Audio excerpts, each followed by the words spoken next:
Baik, teman-teman, selamat sore semuanya. Eh, Selamat bergabung kembali. Ini adalah webinar kita pertama di tahun 2025 ya, di minggu kedua. Selamat tahun baru buat kita semuanya. Meskipun saya tidak bisa mengucapkan secara personal, dan ini adalah webinar kita yang pertama sekali ya. Dan saya mengawali tahun 2025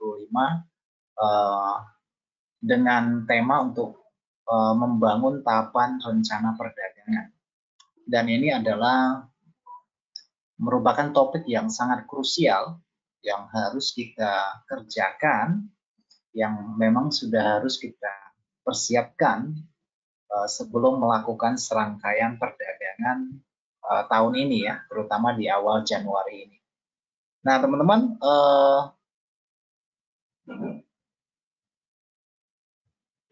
berbicara tentang rencana perdagangan atau rencana trading, memang banyak sekali kita bisa membaca, banyak juga yang menyajikan di dalam berbagai macam konten.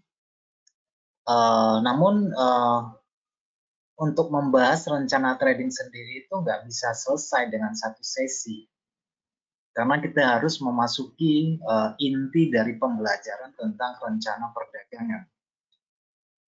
Baik teman-teman, jujur saja saya nggak bisa membahas rencana perdagangan atau rencana trading secara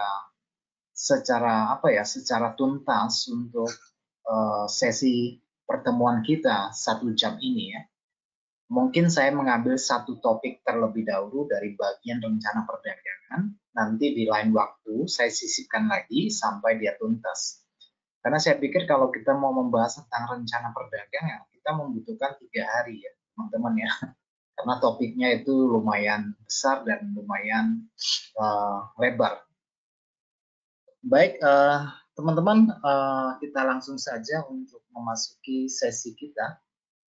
Jadi sebelumnya saya sampaikan terlebih dahulu untuk disclaimer-nya buat kita semua. Ini adalah bentuk layanan yang diberikan oleh HFM kepada membernya agar memiliki wawasan, memiliki pandangan cakrawala berpikir yang lebih luas tentang dunia finansial.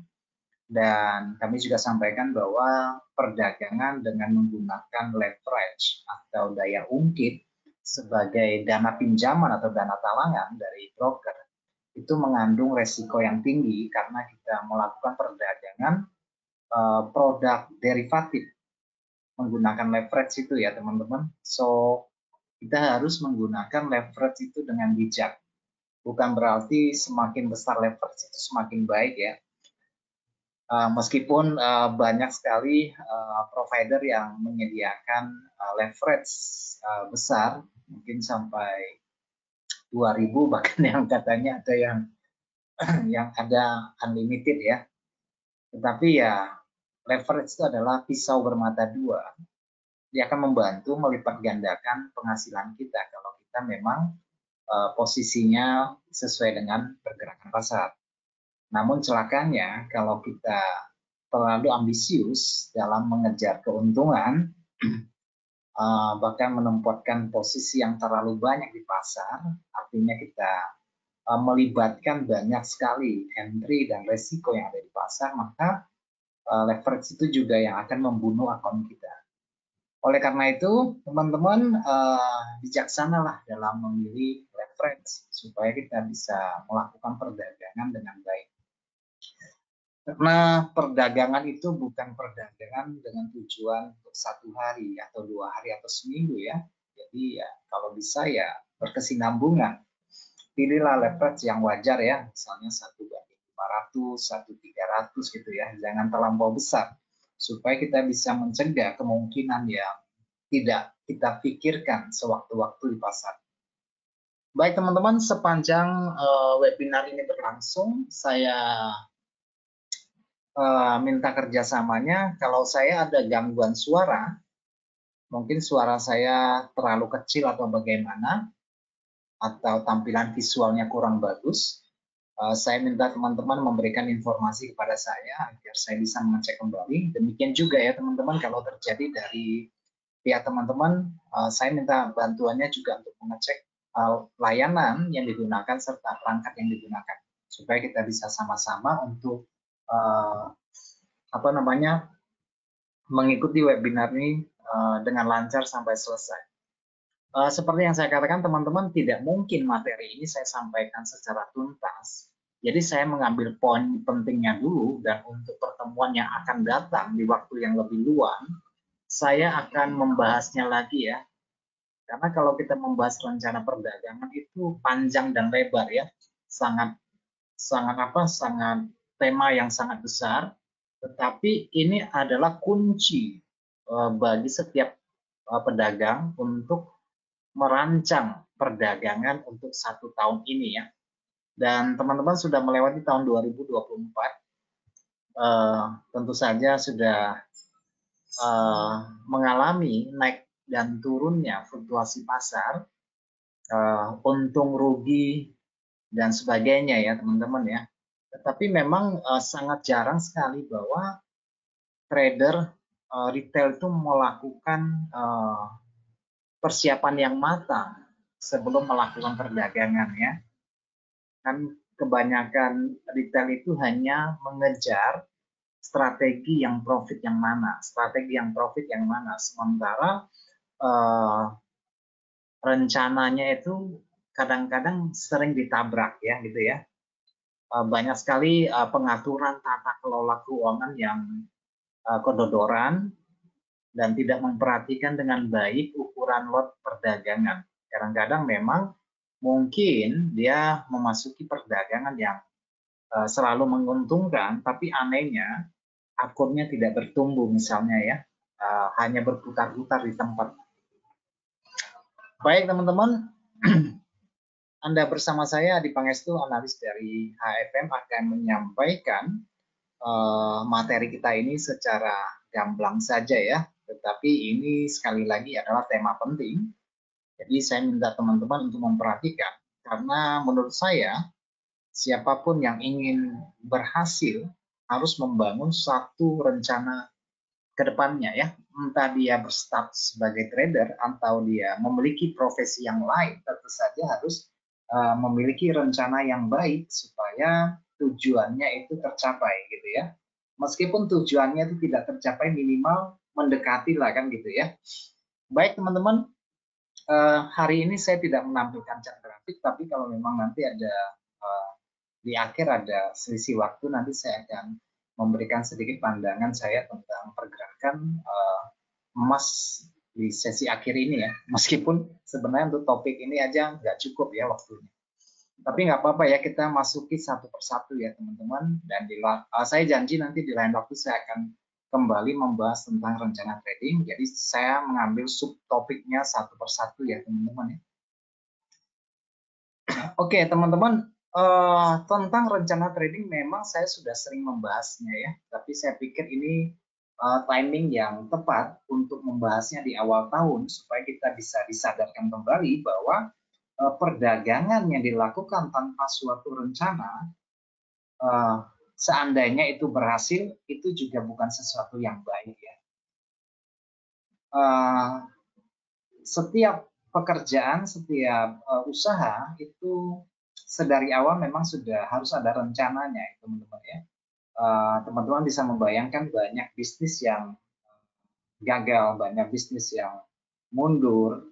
Teman-teman juga melihat banyak perusahaan dari asing yang keluar dari Indonesia. Apakah mereka tidak memiliki perencanaan gitu ya?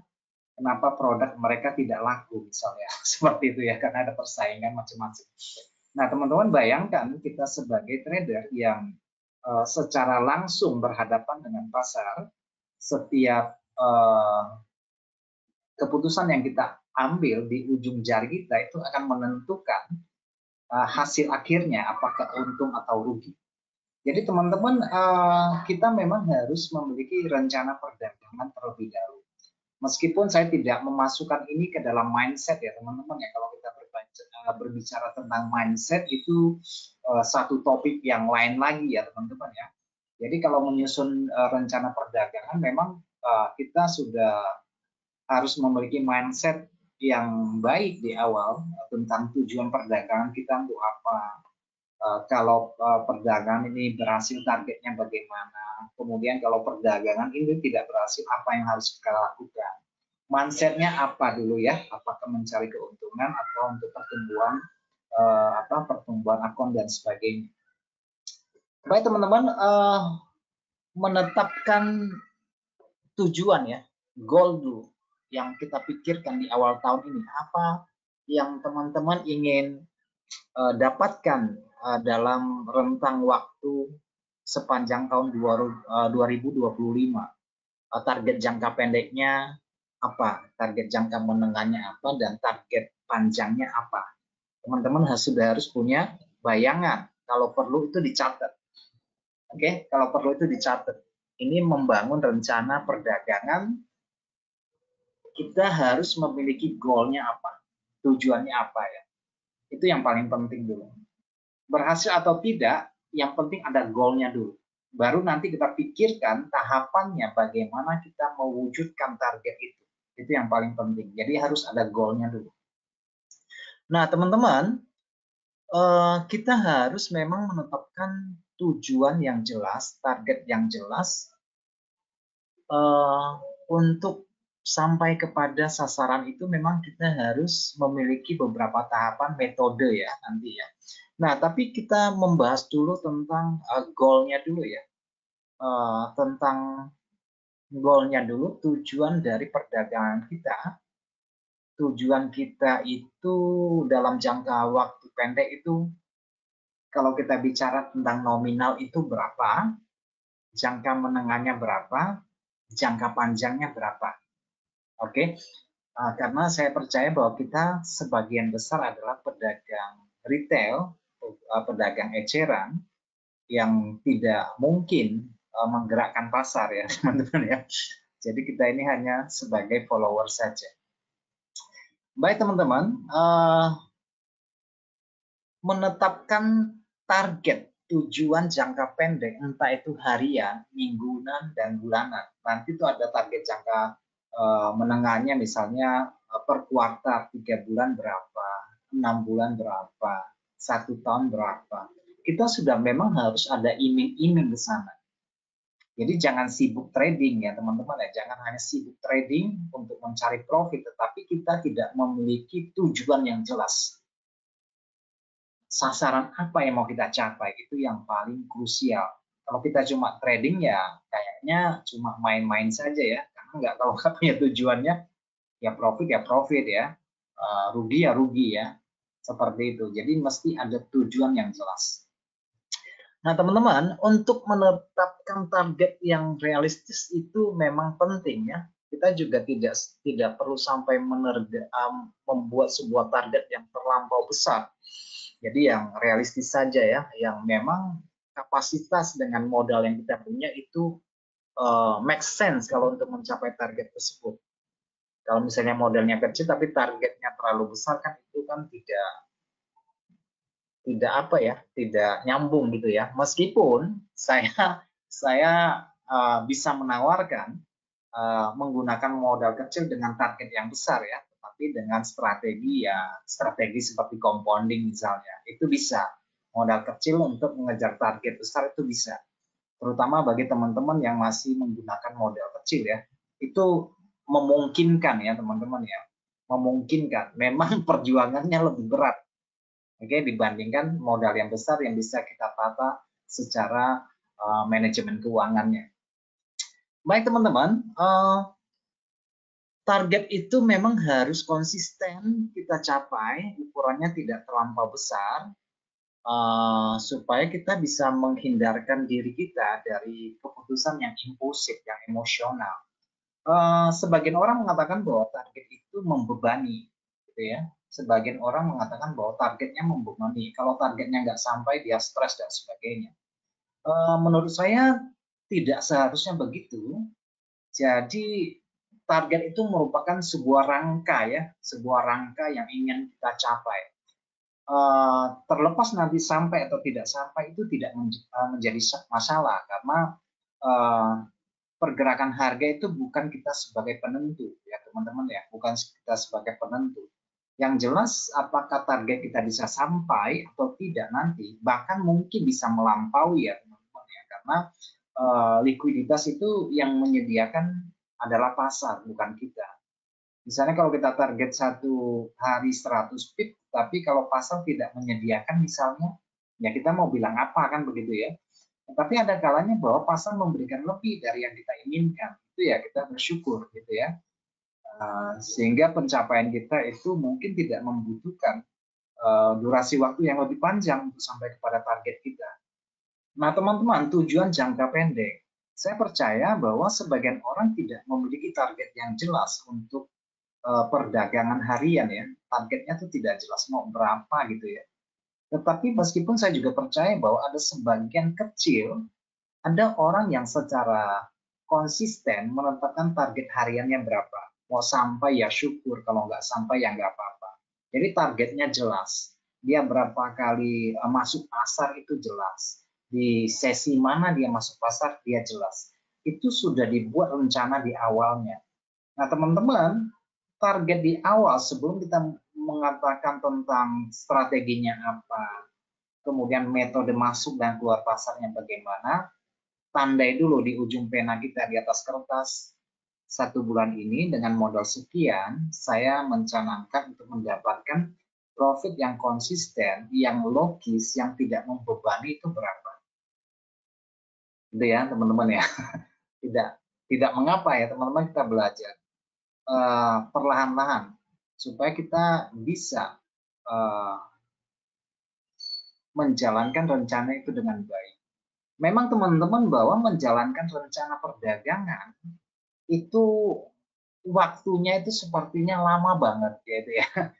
Waktunya lama banget karena kita diharuskan untuk melakukan entry sesuai dengan aturan yang kita buat sendiri. Tapi ya itu semua untuk kebaikan kita dan untuk konsisten kita ke depan. Misalnya 1 hari kita sudah tetapkan lotnya berapa, kontrak size-nya berapa, targetnya berapa.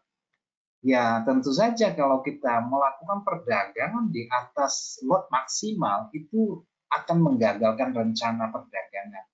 Jadi seandainya perdagangan yang kita lakukan itu tidak sesuai dengan ketetapan dari rencana perdagangan, meskipun itu berhasil, tapi itu saja merupakan perdagangan yang gagal. Ya teman-teman harus apa ya? Harus garis bawahi yang saya bicarakan ini teman-teman.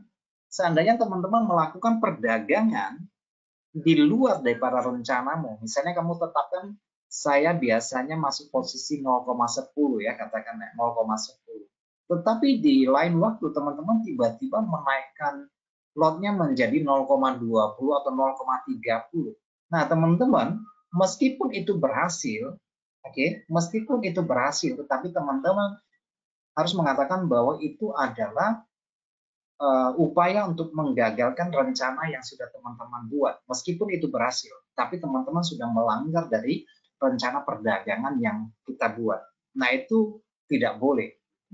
Nah, seandainya memang kontrak size-nya jelas ya, untuk mencapai target harian kontrak size-nya jelas, kemudian ruang profitnya ada, kemudian teman-teman masuk pasar dan perdagangan itu gagal, rugi maksudnya, maka teman-teman jangan sesali karena Anda sudah mentaati rencana perdagangan berdasarkan setup yang kamu anut.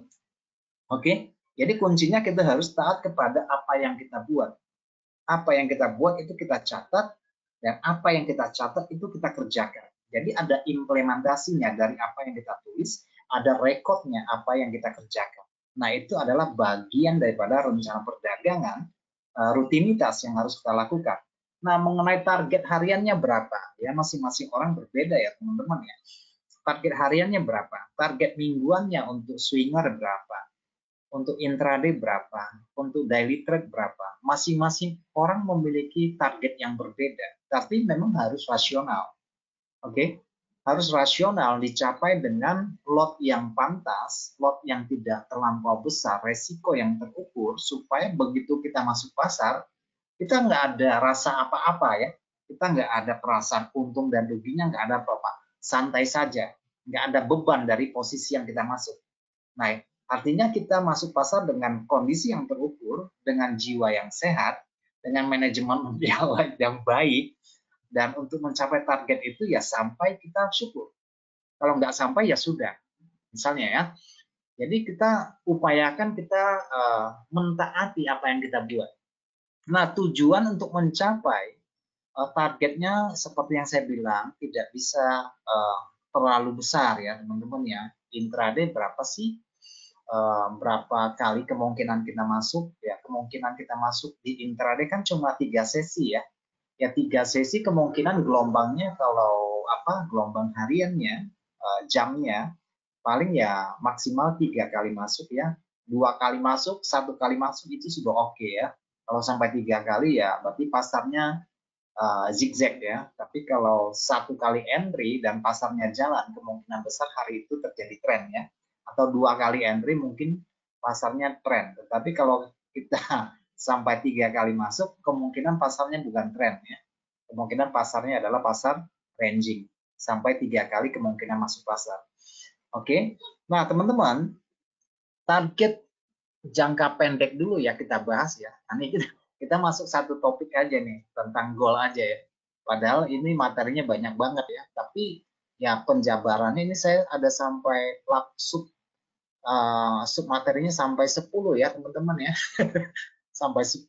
Jadi kalau kita bahas semua nggak mungkin. Oke, kita satu-satu dulu. Nanti di lain waktu saya sampaikan lagi ya. Kita harus masing-masing ini tahun baru ya teman-teman. Kita tetapkan dulu targetnya ya, target perdagangan kita mau berapa nih di minggu ini nih, di bulan nanti, bulan Januari mau berapa, tapi itu harus logis. Nah teman-teman, jadi sebelum kita jangan ini ya, sebelum kita menetapkan tujuan angkanya berapa nanti, itu teman-teman harus comparing dulu ya dengan modal yang ada ya teman-teman ya. Dengan modal yang ada itu kita harus misalnya modalnya kita katakanlah modal kecil lah ya, kita katakanlah $1.000 misalnya. $1.000 itu dalam 1 bulan dapat $100 itu wajar nggak misalnya gitu ya. Itu wajar nggak? Memungkinkan nggak dapat $100 atau 10%? Ya mungkin sebagian orang memiliki perspektif yang berbeda ya. Ah, masa cuma dapat $100 kan gitu ya. Tapi kalau kita lihat bahwa 10% untuk ukuran akun 1.000 itu juga kita membuat rasio resiko yang sudah besar sekali teman-teman ya. Kalau misalnya kita mencari 10%, kemungkinan besar resiko juga dalam sebulan itu kan 5% jadinya kan. Ya minimal ada rasionya itu 1:2 lah ya. Risikonya 1, itu keuntungannya 2. Nah itu sebenarnya sudah sangat besar sekali dalam 1 bulan itu 10%. Karena kalau kita bayangkan kalau uang kita 100 juta, berarti kan 1 bulan bisa dapat 10 juta misalnya. Itu ukuran yang sangat besar sekali gitu ya. Apalagi nanti dananya jadi besar. Mungkin bukan 10% 1 bulan yang kita cari, paling 2-3% saja ya, karena ukuran modal yang besar. Cuma kalau kita berbicara dalam konteks modal yang kecil, persen rasanya itu seperti apa begitu ya. Meskipun ini barusan teman saya ini baru ngomong, saya bilang saya resikonya per 1 kali trade itu 2% loh. Gitu ya, saya ngomongnya begitu. Sorry ya, saya ngopi dulu. Saya resiko per trade-nya 2% loh. Masa segitu dia bilang resikonya 2%. Ini saya barusan depo nih, $100 udah dapat $150. Loh kok bisa? Nah iya, resiko saya ya sejumlah dana yang saya setor. Oh, saya bilang, oh begitu caranya. Nah teman-teman tentu saja model begini bukan cara trading yang sehat ya. Jadi kita ngomong tentang rencana, membangun rencana tentu dengan pikiran yang jelas. bahwa rencana itu bisa dijalankan dengan baik, dengan aman, tujuan itu bisa kita dapatkan, target harian, target mingguan bisa kita tetapkan dengan angka yang logis untuk kita capai. Nah, kita harus kembali lagi bagaimanapun bahwa modal yang paling utama untuk mengatur target dari perdagangan yang kita inginkan. Nah, teman-teman, kalau memang modalnya gede ya, modalnya gede katakanlah 100 juta untuk mendapatkan satu hari 1%, ya masuk akal, gampang gitu ya. Tapi kan kadang-kadang teman-teman yang memiliki modal kecil ingin cepat menggrow akunnya ya, sehingga kadang-kadang membuat perdagangan yang kebablasan, lotnya tidak dijaga, setiap ada kesempatan menempatkan posisi yang terlalu banyak. Nah, meskipun tadi saya sudah sempat ngomong ya teman-teman bahwa sebenarnya bukan hal yang mustahil, bukan hal yang mustahil bahwa akun kecil nggak bisa besar. Itu hal yang bisa sangat terjadi ya. Cuma memang membutuhkan kesabaran yang panjang. Kenapa saya bilang gitu? Karena ya modal kita, orang-orang kecil yang modalnya kecil, modal kita bukan uang nilainya ya teman-teman ya. Modal kita ya sabar dan waktu untuk menunggu. Ada setup tunggu ya, tunggu sabar. Setupnya sudah meyakinkan baru kita masuk pasar. Oke teman-teman. Nah, jadi kalau memang modal kecilnya untuk mengatur targetnya yang nggak bisa besar juga ya teman-teman ya. Ya $100 mau dapat 5% mungkin saja ya. Karena $100 dapat 5%, $5 mungkin bisa kita capai dengan satu hari. Tetapi itu juga dalam kalkulasi manajemen yang keliru. Mendapatkan 5% satu hari $5 dengan 100, tentu saja kita juga mempertaruhkan resiko lebih dari itu ya teman-teman ya. Nah, makanya kan saya ada ngomong kepada teman-teman sebelumnya di tahun lalu. Untuk menumbuhkan akun kecil, kita harus menggunakan cash money management. Yaitu misalnya $100 kita sudah putuskan mau berapa kali trade. Jadi bukan didasarkan pada persentasinya berapa, tetapi nilai uangnya berapa. $100 saya mau rugi $5 misalnya, berarti kan saya ada 20 kali kesempatan untuk masuk pasar. 20 kali itu kan dengan catatan rugi semuanya kan baru habis kan. Tapi apakah mungkin selama 20 kali kita trading kita rugi terus menerus? Menurut kalian mungkin nggak? Menurut saya itu mungkin teman-teman. Ya 20 kali entry salah terus itu menurut saya itu mungkin. Kenapa? Karena kita berada di pasar kemungkinan ya, di apa? Di bisnis kemungkinan. Jadi ya jangan berpikir bahwa tidak mungkin terjadi kesalahan 20 kali ya.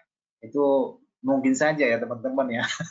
Misalnya kalau kita memang tidak punya setup trading yang baik, tidak punya strategi untuk masuk pasar, buy salah, sell salah misalnya, dan kemudian dicampur aduk dengan emosi dan segala macam ya, emosi impulsif segala macam, ya bisa habis ya 20 kali bisa minus semuanya, itu mungkin sekali.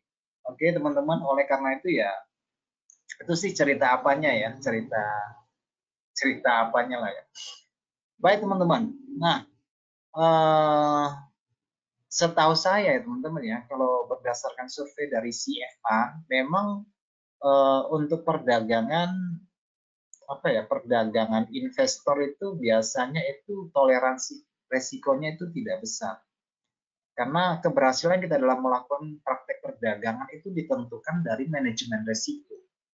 Itu yang harus kita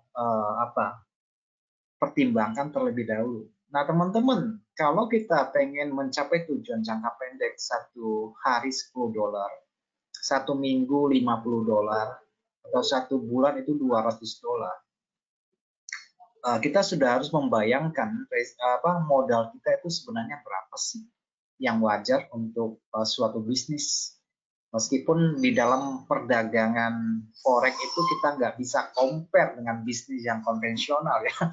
Kenapa saya bilang nggak bisa compare, teman-teman? Sisi baik dari bisnis konvensional menawarkan strategi yang konvensional sekali dalam penataan risiko dan sebagainya ya, semuanya itu diperhitungkan dengan cermat. Nah, beda dengan perdagangan virtual dengan penawaran leverage, teman-teman.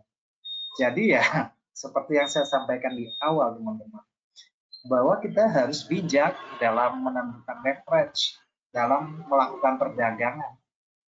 Kalau kita tidak bijak dalam menentukan leverage yang kita pilih, kita kadang-kadang lupa gitu ya, lupa. Kadang-kadang nabrak juga rencana perdagangan. Harusnya saya masuk pasar ini 3 kali satu hari, tapi sudah sampai 4 kali, 5 kali misalnya. Nah itu teman-teman, jadi besaran dari target itu, tujuan jangka pendek kita itu memang harus kontras dengan modal kita sebenarnya ya. Kalau kita mau memiliki perdagangan yang sehat ya.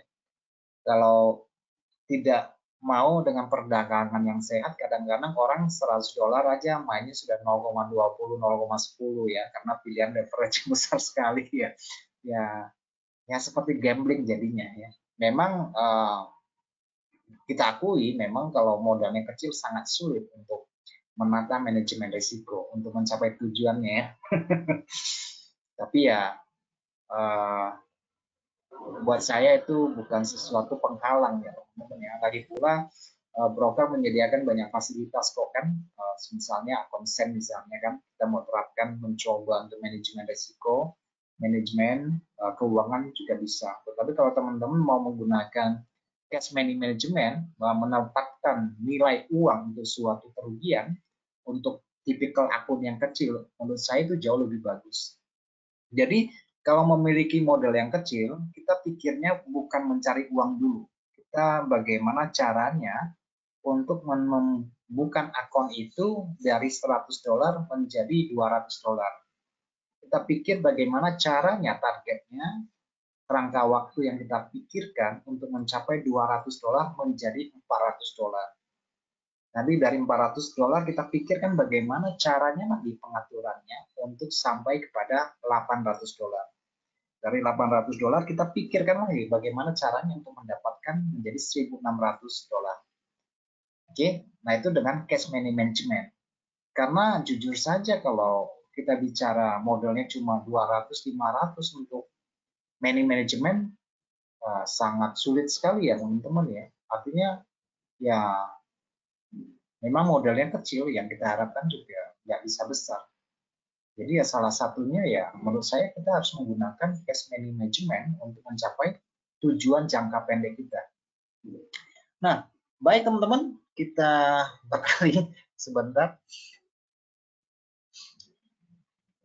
Oke, target perdagangan harian ya. Nah, target perdagangan harian ini saya udah hitung-hitung sih ya. Saya udah hitung-hitung sih. Target perdagangan harian itu harus dapat dicapai ya teman-teman ya. Itu realistis. Nanti saya akan tampilkan sebuah contoh. Itu juga mungkin proyek saya ya untuk tahun ini. Saya menggunakan akun yang sangat kecil sekali untuk mencapai target secara compounding ya teman-teman. Nanti saya akan tampilkan secara perlahan ya, saya akan coba. Kita lihat hasilnya nanti di 3 bulan mendatang seperti apa, di pertengahan tahun seperti apa. Target harian ya teman-teman ya. Target harian saya pernah ditanyakan sama seseorang gitu ya, apakah masuk akal mencari 1% satu hari. 1%, saya tanya balik ya, 1% itu 1% dari angka berapa kan gitu ya. Maksudnya modalnya 1% dari modal berapa gitu kan. Saya harus tanya kan. Ya buat saya itu mungkin sekali ya teman-teman ya. Misalnya kalau 100 juta berarti kalau 1% kan cuma 1 juta ya. Ya mungkin sekali saya bilang. Tapi ya resikonya kan separuhnya, 0,5% kan. Jadi ya kurang lebih kalau kita ambil aja lah, misalnya 10 juta ya modalnya, cari 1% berarti 1%-nya itu kan 100.000 ya. Betul ya, 10 juta itu 1%-nya kan 100.000. Artinya kita akan meresikokan 50.000 ya untuk mendapatkan 100.000. Dapatkan 100.000 dari angka 10 juta, oke lah ya, 1% masih kecil ya. Tetapi akan berbeda ceritanya teman-teman kalau modalnya itu triliunan dolar misalnya.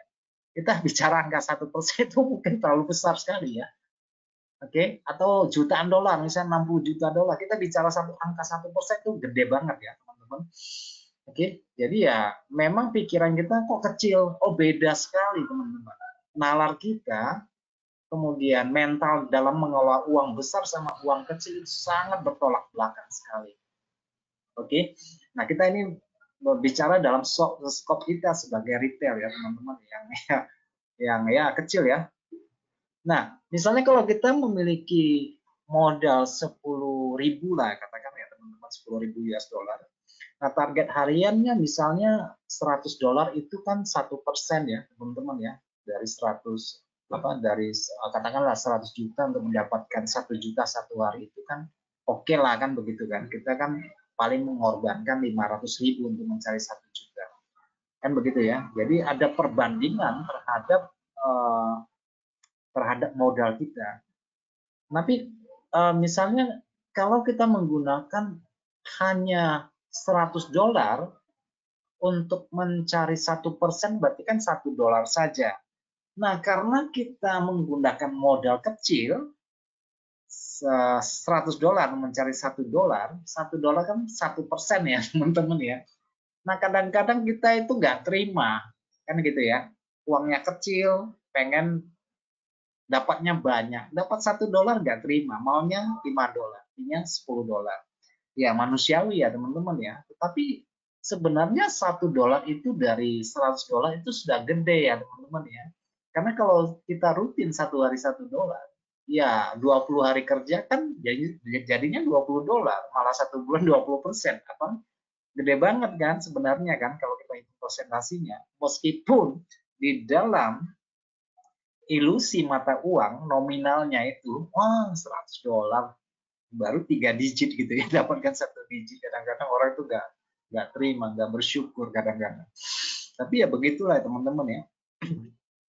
Baik, kemudian teman-teman selain punya target jangka pendek harian, teman-teman juga harus ada target mingguannya.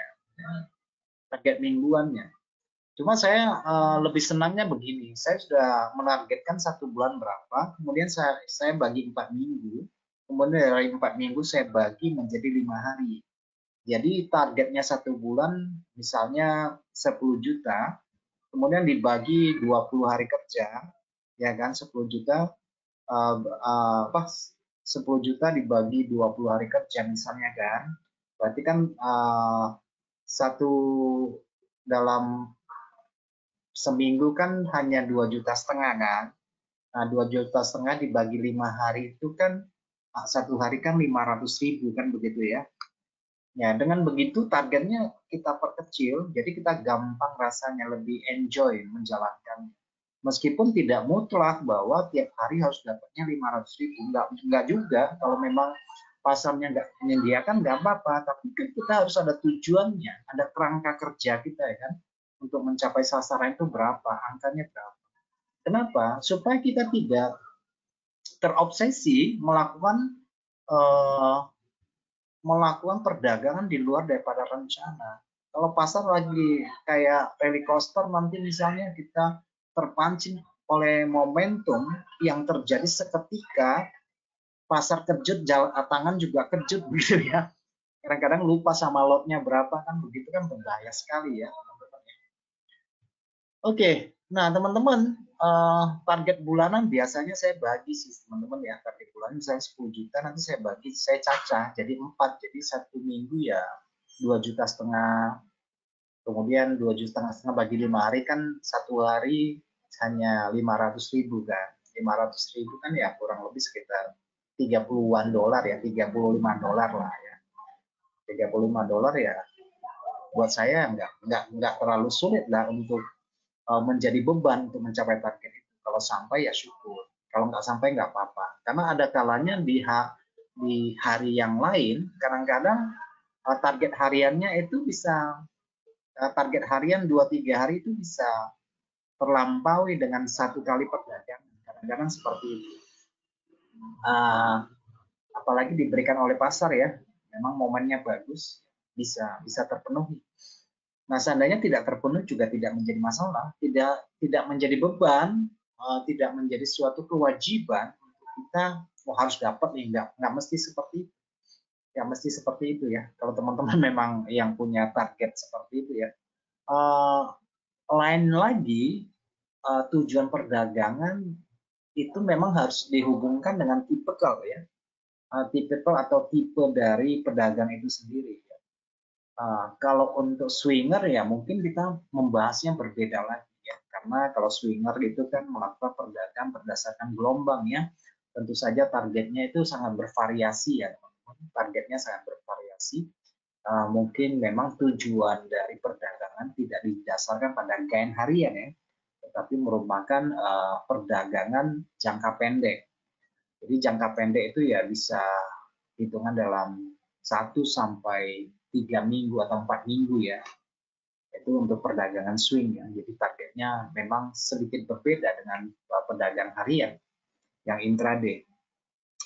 Baik teman-teman, kemudian target bulanan ya. Target bulanan ya masing-masing orang juga beda ya, tergantung dari nilai modalnya ya, nilai modalnya. Oke, itu untuk yang jangka pendek ya teman-teman, harian, mingguan, dan nah di samping itu setengah jam lebih, baru satu pokok persoalan kita bahas. Kemudian tujuan jangka menengah. Tujuan jangka menengah ya, ini merupakan satu target yang lebih besar lagi. Target besar lagi ya dari yang tadi tujuan jangka pendek harian, mingguan, bulanan. Tujuan jangka menengah ini ya bisa 3 sampai 6 bulan gitu ya, atau 1 tahun lah ya tujuan jangka menengahnya ya. Jadi ya kita punya ancang-ancang ke sana. Makanya memang rencana perdagangan itu sudah kita harus bangun dari awal. Oke, tidak usah muluk-muluk ya teman-teman ya. Nah, untuk target jangka panjang, ya target jangka panjang ya. Untuk target jangka panjang ini sasarannya kan lebih tinggi ya. Yang jangka panjang nanti ada target tahunan segala macam. Yang jangka menengah itu ya sekitar 3 sampai 6 bulan ya.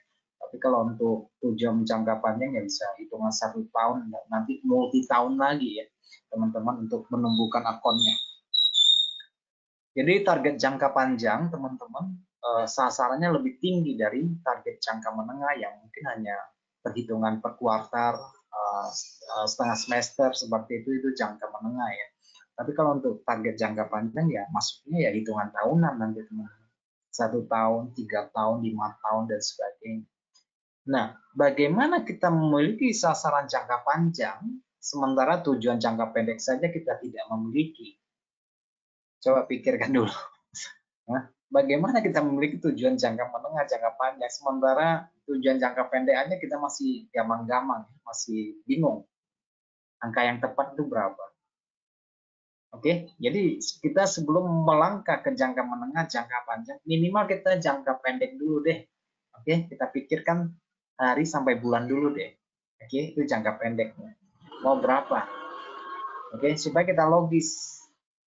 Cara mendapatkannya, strateginya bagaimana, baru bisa disusun nanti. Ukuran lotnya berapa, nanti baru disusun. Oke?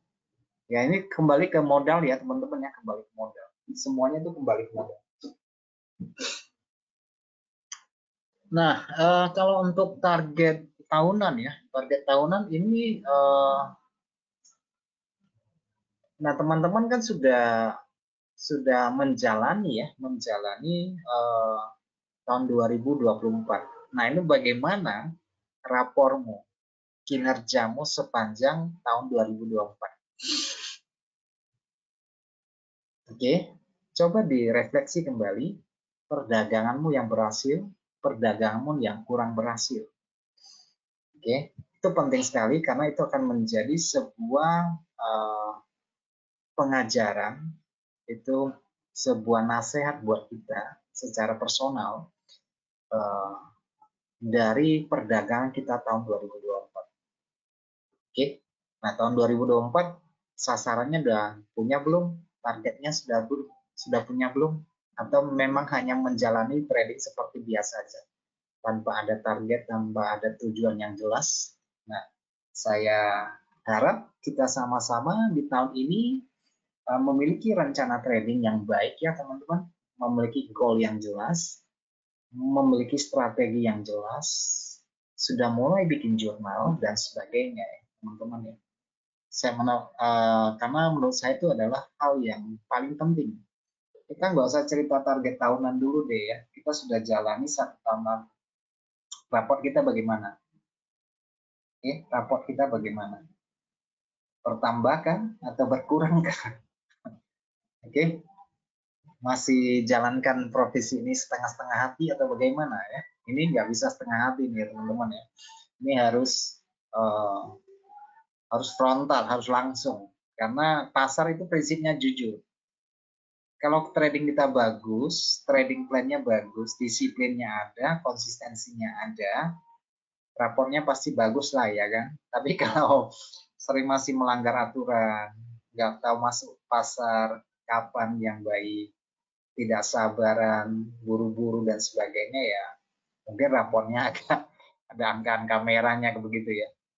Nah, teman-teman tentu saja apa yang kita alami tahun lalu akan menjadi cambuk bagi siapa saja, termasuk buat saya sendiri untuk memiliki kinerja yang lebih baik lagi, meninggalkan kebiasaan-kebiasaan lama, kita teguhkan kembali tekad kita, dedikasi kita terhadap status kita, terhadap profesi kita,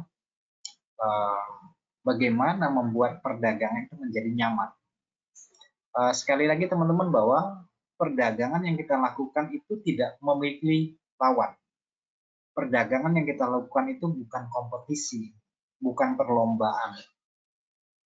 Oke, bukan perlombaan, tetapi adalah tentang bagaimana kita mengendalikan diri, tentang bagaimana kita menjalankan rencana kita dengan baik, bagaimana disiplinnya kita atas aturan yang kita buat sendiri tanpa ada influencer, pengaruh dari influencer, pengaruh dari orang lain. Semua keputusan kita yang buat secara personal kita lakukan. Oke, nah itu bagian daripada pencapaian goal yang kita inginkan. Ya nggak usah jangka panjang lah ya. Jangka pendek dulu deh ya, harian, mingguan, bulanan dulu deh. Yang jangka menengah, jangka panjang ya udah kita agak pisahkan dulu ya. Yang pendek-pendek dulu ya, yang hanya hitungan beberapa hari ke depan, minggu ke depan, bulan depan saja. Itu target jangka pendeknya. Kita catat, kita buat. Kita apresiasi apa yang kita catat, kita buat, bagaimana kita pikirkan caranya untuk mendapatkan target itu tanpa tekanan. Tanpa tekanan ya. Enjoy, menikmati proses itu berdasarkan strategi yang sudah kita buat. Targetnya yang lunak bisa kita capai. Kita tidak diburu-buru oleh target. Dapat, oke. Nggak dapat, nggak apa-apa. Kan gitu ya. Yang penting tradingnya tetap santai. Tetap tetap punya dedikasi yang tinggi terhadap profesi ini. Baik teman-teman, aduh, cepat sekali ya waktu berlalu ya. Udah masih banyak yang mau diomongkan nih. Oke, membuat rencana perdagangan memang penting ya teman-teman untuk mencapai tujuan kita. Nah, rencana tersebut memang akan membantu kita supaya tujuan dari rencana kan supaya tersistematis ya teman-teman ya, terorganisasi dengan baik. Kondisi pasar bagaimana kita harus tahu, cara masuk pasar dalam kondisi bagaimana kita harus tahu, metode yang kita terapkan kita harus benar-benar terapkan 100% ya, tanpa distorsi yang lain. Jangan suka ganti-ganti sistem perdagangan supaya kita tahu kinerja dari metode yang kita gunakan berhasil atau tidak, kan gitu ya. Nah, kemudian apa? Supaya membantu kita membuat keputusan kita itu memang sesuai dengan rencana. Jadi kalau kita masuk pasar tapi di luar daripada rencana, berarti kita sudah melanggar. sudah melanggar rencana yang kita buat, kan begitu ya. Nah, kalau bicara strategi untuk mencapai targetnya nanti, kan saya pikir teman-teman juga sudah memiliki metode perdagangan masing-masing ya. Entah teman-teman itu adalah pedagang teknikal, fundamental, atau berdasarkan sentimen yang mendasari pergerakan pasar. Buat saya itu nggak masalah ya, tapi ya rencana perdagangan itu memang sudah sedari awal dibuat. Targetnya apa, setup-nya apa? Apakah teman-teman sebagai statusnya sebagai scalper, intraday, swinger, positioner, daily trade, dan sebagainya. Oke, strateginya apa, metodenya apa, toleransi resikonya berapa, kemudian lot size-nya berapa ketika masuk pasar, manajemen waktunya kapan mau masuk pasar kalau kita intraday ya, manajemen waktunya, kemudian strateginya untuk swinger bagaimana, dan sebagainya. Itu teman-teman sudah harus catat nih. Dan perdagangan yang kita lakukan setiap saat, ya mungkin teman-teman ada sebagian mengatakan males lah catat-catat, jurnal perdagangan nggak membantu, tinggal dibuat di lihat di MetaTrader, rekodnya kan ada, alasannya begitu ya. Tapi ya kalau buat saya sendiri itu beda ya teman-teman ya. Hasil perdagangan yang dikirimkan oleh broker kepada kita itu rasanya kurang bernyawa. Gimana menurut kalian ya? Saya nggak tahu deh. Data perdagangan histori kalau dikirimkan sama broker di email, dia atau lihat dari histori MetaTrader, kita lihat itu kurang bernyawa ya teman-teman ya. Beda kalau misalnya kamu catat, nah itu punya nyawa dia, punya bisa cerita ya. Apalagi trading yang gagal, wah kita catat ini ya, gara-gara ini nih saya catat apa nih, macam-macam. Jadi ya, dia bercerita, ya kan? Dia bercerita. Nah, menurut saya ya, jurnal itu sesuatu yang harus kita buat. Dalam kondisi apapun kita harus buat jurnal. Karena yang mendasari keputusan kita dalam mengambil keputusan masuk pasar itu apa? Alasannya apa gitu ya? Alasannya apa? Kemudian dalilnya apa gitu ya? Dalilnya apa nih? Alasannya apa nih? Kenapa perdagangan ini bisa berhasil? Kenapa perdagangan itu tidak berhasil? Konteks pasarnya bagaimana? Nah, itu akan memberikan kita wawasan, pembelajaran supaya kita semakin bijak dalam menentukan tujuan kita ke depan. Oh, ternyata tujuan saya terlalu besar nih, nggak bisa nih dengan kondisi begini. Kan gitu ya. Nah, itu adalah dinamika teman-teman dalam perdagangan. Oleh karena itu saya belum masuk ke ini ada 10 step ya sebenarnya teman-teman ya. Kita baru bicara tentang goalnya ya, tujuan dari perdagangan. Itu aja udah makan waktu 1 jam. Oke.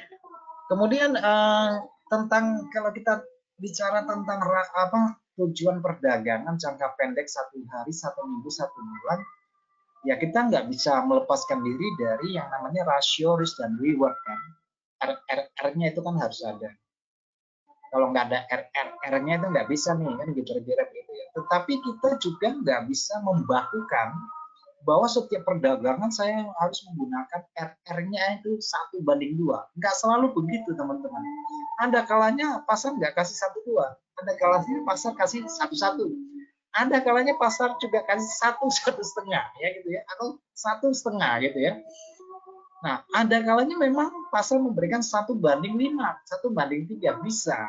Tergantung daripada kondisi pasar itu bagus atau tidak kan gitu ya. Kita nggak bisa memaksakan. Yang penting saya maunya 1,2.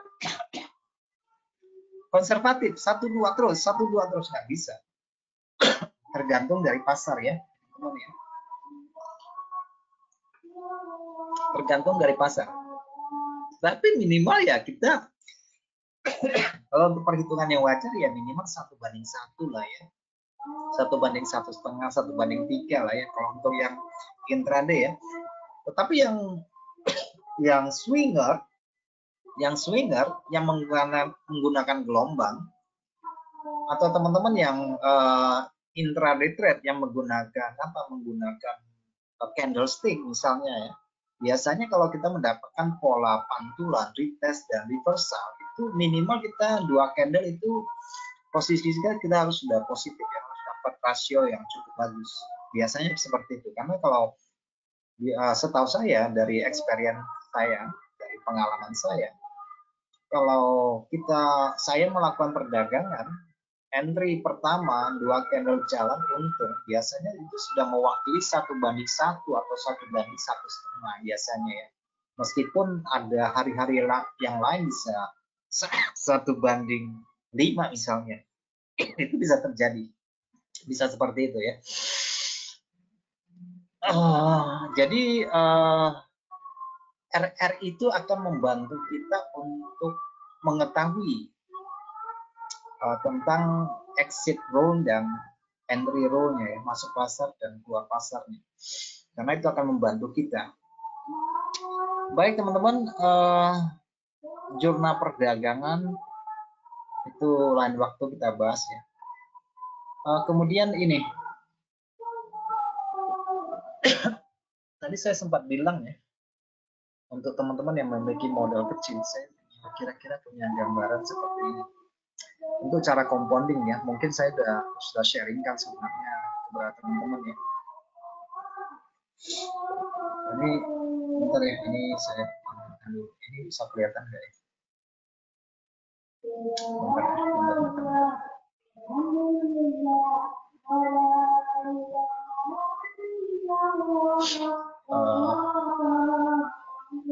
Oke, ini mungkin terlalu kecil ya. Saya coba. Untuk di awal tahun ini proyek saya ya, di luar dari kebiasaan trading saya coba karena yang teman-teman lihat di sini ini kalau untuk mengatur manajemen keuangan itu nggak masuk akal gitu ya, karena modalnya cuma $200 nih. Oke, jadi $200 saya nggak bisa gunakan money management, nggak mungkin bisa saya gunakan money management, nggak mungkin bisa.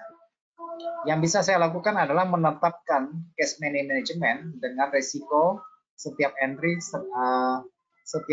di sini adalah $10. Jadi $10 ini kita bisa memanage sampai 20 kali trading ya. 20 kali trading. Dan ini merupakan jurnal yang saya buat sebagai contoh. Ini juga sebenarnya buat apa namanya? Buat materi ya. Buat materi aja sih. Buat catatan saya sendiri aja ya. Saya coba ya. Bisa nggak $200 nanti menjadi uang besar, kira-kira seperti itu ya. Nah, ini sudah saya lakukan trading 2 Januari, teman-teman mungkin bisa lihat di sini. Saya perbesar ya. 2 Januari ada 1 kali entry sell di Nasdaq. Ini apa ya, kira-kira jurnal ya teman-teman ya. Kemudian tanggal 3 Januari ada 2 kali entry XAU sama Nasdaq. Lotnya juga masih 0,01. Karena resikonya yang tersaji kan 10 ya. Kemudian 6 Januari semalam 2 kali entry. Lotnya sudah mulai berubah 0,01 menjadi 0,02. Dan ini hasil sementara ya. Nah, ini entry Nasdaq-nya $7, nggak sampai target ya ini ya. Kemudian ini juga tidak sampai target. Teman-teman lihat, ini nggak sampai target. Kemudian Nasdaq yang tanggal sekian itu sampai targetnya, karena targetnya cuma 100 pip juga ya. Tetapi XAU ini nggak sampai target. Oke, nggak sampai target nih. Jadi sudah ada 5 kali entry selama berapa hari ini? Selama 3 hari ya teman-teman ya, 3 hari perdagangan. Kalau dikumpulin, ini lotnya di sini 0,02 ya, sudah mulai naik. Kenapa sudah mulai naik lotnya? Karena sudah membukukan keuntungan $30. Oke, $30. Jadi saya menggunakan menggunakan keuntungan untuk melakukan perdagangan. Ya teman-teman ya. Jadi waktu di sini masih untungnya $25. Jadi saya masih gunakan lot 0,001. Ternyata nggak sampai target ya, kena SL plus gitu. Kemudian di sini sudah $30 nih dapatnya nih. Jadi saya sudah mulai nyaman untuk menaikkan lot menjadi 0,02. Oke. Nah, di sini 238 nih. 38 kan tidak berpaut jauh ya dengan 30. Nanti di sini ya masih lotnya 0,02 ya. 0,02. Nah, resikonya persentasi ya. Ini persentasi keuntungannya 4%, dapat 4%, 5%, yang kemarin 2%, 3% ya. Ini hari ini belum trading ya. Kemudian resikonya gede ya teman-teman ya, 5% ya, 5%. Karena 10 dolar kan, 10 dolar dari 200 itu kan 5%. Tapi berangsur ya teman-teman, kalau ini berjalan dengan baik. Nah, ini ada catatan ya, ada catatan yang saya buat di sini. Kalau trading yang berhasil ya, cerita yang berhasil ditambah modal nanti. Kalau terjadi kesalahan, kerugian, itu modalnya tinggal berapa? Nanti modalnya tinggal berapa? Kalau ada kesalahan ya. Kemudian catatan penting apa yang harus kita tulis di dalam jurnal adalah tentang yang kita alami. Misalnya nih, saya alami SL plus 4 kali nih. Oh, kenapa SL plus nggak 4 kali nih? Wah, sudah 4 kali SL plus keuntungan tidak menjadi maksimal. Oke? Jadi kita harus pikirkan strateginya lagi nih. Kalau sering kena SL plus apa sebabnya nih misalnya? Kita coba nih nanti selanjutnya pasang SL zero setelah 2 jam bergerak. Itu yang mau saya terapkan nanti. Karena kemarin pasang SL plus tapi SL plus ini masih dapat duitnya gitu ya. SL plus tapi masih dapat duit nih. Dapat 7 dolar, 8 dolar, dapat 5 dolar, dapat 8 dolar. Sebenarnya semua posisinya harusnya sampai ke target gitu ya. Posisinya itu harus masuk ke target semua. Tetapi enggak itu, enggak kena, enggak sampai targetnya. Jadi apa namanya? Enggak sampai target, ujung-ujungnya keuntungannya jadi enggak maksimal. Gitu ya. Keuntungannya enggak maksimal. Nah, ini teman-teman harus buat juga catatan seperti ini ya, apalagi teman-teman yang mungkin ada kerja di akuntansi dan perbankan, menurut saya ini nggak bisa kita berhadapan langsung dengan pasar. Setiap keputusan yang kita buat itu mengandung value, untung dan rugi gitu ya. Masa sih kita nggak buat, ya kan? Masa sih kita nggak buat seperti itu ya?